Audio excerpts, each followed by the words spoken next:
Hey everyone! Welcome back to Fastest Fix, the home for curious minds diving into the world of ethical hacking and cybersecurity. Before we jump in, don't forget to like, subscribe, and hit that notification bell so you never miss a single tool or tip. And hey, we've dropped a bunch of helpful ethical hacking resources down in the description and the pinned comment, so check those out after the video.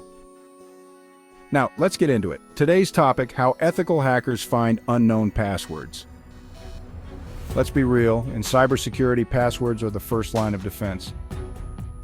But they're also one of the weakest if they're not managed properly. So how do ethical hackers, the good guys, identify or uncover unknown passwords? Whether it's during penetration testing, security audits, or incident response, this skill is a must-know. Disclaimer, friends, this video is for educational purposes only. Everything we talk about today is meant to help you understand how to secure your systems, spot vulnerabilities, and learn ethical hacking the right way. Never use these methods on a device or network you don't have permission to test. Why does password discovery matter anyway? Let's say a company gets hacked because someone used 123456 as their admin password. Or maybe someone's phone gets compromised because their email password leaked in a data breach they didn't even know about. Ethical hackers are brought in to test whether systems are using weak passwords or whether attackers could have already slipped in through that front door. So today, I'll show you exactly how ethical hackers find those unknown passwords using legit tools and methods. Let's go. All right, let's cover some core concepts. Passwords 101 for ethical hackers. First, let's break down some basics. Passwords are stored in databases, often encrypted or hashed. Ethical hackers don't always need to see the password. Sometimes just confirming access works. Passwords can be cracked, guessed, dumped, or sniffed, and we'll go over how. All right, now let's get into the tools and techniques. Now let's talk about our first tool, John the Ripper. This classic tool is a go-to for password cracking. It takes hashed password files and tries to crack them using different methods like dictionary attacks and brute force. For example, say you got a hashed password from a compromised system during a legal pen test. You feed that hash into John and it chews through common passwords until it finds a match. Here's a pro tip. Combine it with rocku.txt, one of the most used password lists out there. It's great for testing password strength, and you'll usually run it inside Kali Linux. Okay, so tool number 2 is Hydra. Hydra is all about brute forcing online services like SSSH, FTP, RDP, HTTP login pages, and well, a lot more.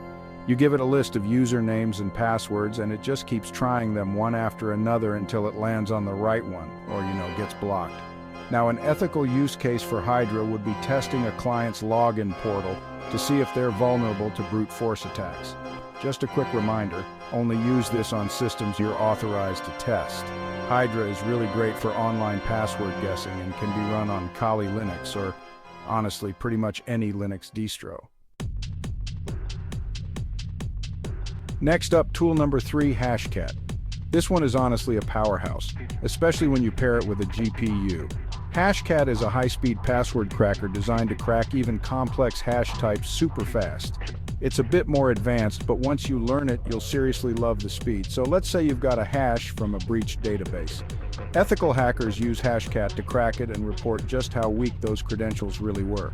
Hashcat is awesome for fast offline password cracking and works on Windows, Linux, and macOS. All right, tool number 4 is Wireshark. Wireshark is actually a network packet analyzer, but hear me out. Sometimes passwords get transmitted in plain text, especially on insecure networks like public Wi-Fi. Ethical hackers use Wireshark to sniff traffic and identify any login credentials being sent without encryption. For example, if you're performing a network security audit and spot an admin login going over HTTP, Wireshark might help you spot credentials in the clear. It's really great for network-level password discovery and is available for Windows, Mac, and Linux.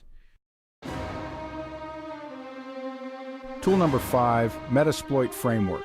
This is honestly the Swiss Army knife of ethical hacking. Metasploit lets you exploit known vulnerabilities, and yeah, some of those exploits can dump user passwords or even let you brute force them. For example, if you find an unpatched service, Metasploit might help you gain access, extract password hashes, and then you can use other tools like John the Ripper to crack those hashes. It's great for exploitation and password dumping, and by the way, it's built right into Kali Linux. Bonus tool time, CeWL, the custom word list generator. Ever wanted a smart way to build a password list that's actually based on your specific target?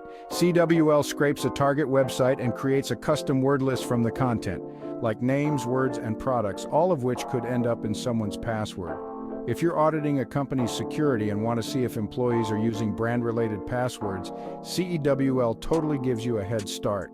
It's awesome for targeted word list generation, and just so you know, it's available on Kali Linux too. Okay, here's an important reminder. Again, remember, ethical hacking is about protecting people, not exploiting them. Everything we talked about today should only be used on systems you're actually authorized to test. If you're just learning, set up a lab environment with something like VirtualBox and create a Kali Linux virtual machine alongside a vulnerable machine like Metasploitable. Always practice legally, safely, and ethically. Alright, that's a wrap on today's video. Now you know how ethical hackers find unknown passwords, and honestly, even more importantly, how this helps strengthen digital security. If you learned something today, smash that like button, subscribe if you haven't already, and turn on notifications so you never miss a lesson from Fastest Fix. Got questions? Drop them in the comments below or let us know what topic we should cover next. And remember, stay curious, stay ethical, and stay secure online. See you in the next one, Team Fastest Fix.